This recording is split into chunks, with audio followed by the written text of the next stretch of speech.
impressions are just comfort. You know, the seat is comfortable, driving position is comfortable, there's plenty of room. It just feels like a vehicle that you could get in and drive for several hours and, you know, not have any problems at all. A lot of sports cars can be quite uncomfortable, especially over longer periods of time.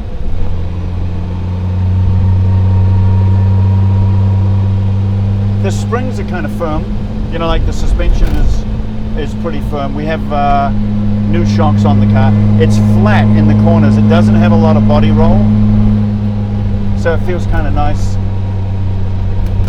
It's a little bumpy through here, so it feels pretty nice through the corners because it's kind of a firm ride.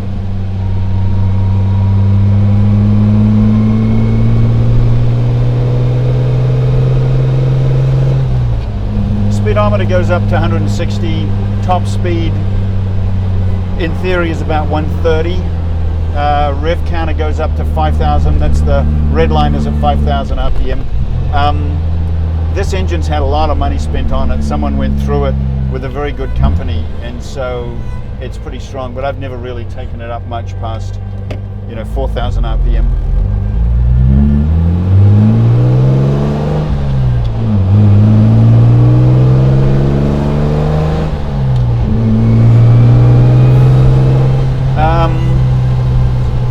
Pretty powerful.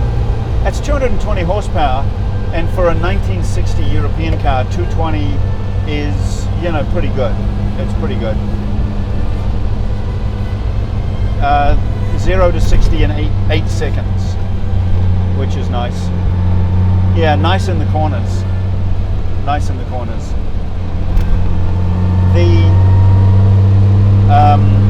The pedals, the brake and the clutch and the accelerator are nicely positioned, so when I'm changing down through the gears, I can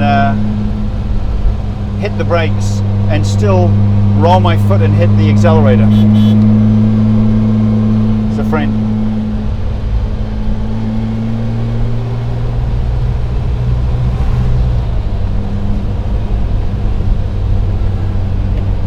So yeah, nice positioning on the pedals. The steering wheel is a little bit high up. Now when it's on the flat, it's fine, but when I'm going uphill, for whatever reason, I find myself trying to peer through the steering wheel, and I don't know if that means that I'm just too short, or maybe, I don't know, there might be some adjustment in the steering wheel where it could be lowered a little bit. But for me, the steering wheel, as I say, just on the uphill, I find myself trying to peer through the steering wheel.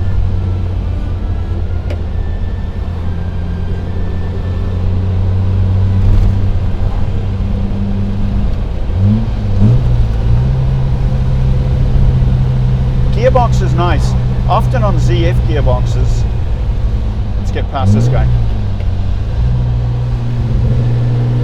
Often on ZF gearboxes, they can be kind of notchy or stiff. And this is nice. It's kind of nice and smooth.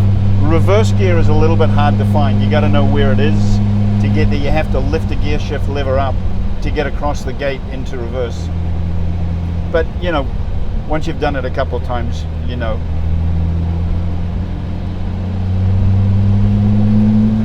All in all, the overall impression,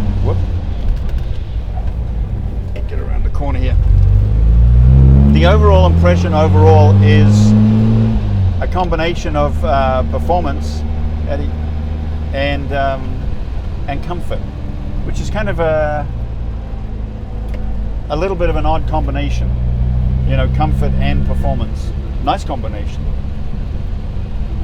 I just feel like I could sit behind the wheel all day and drive this car.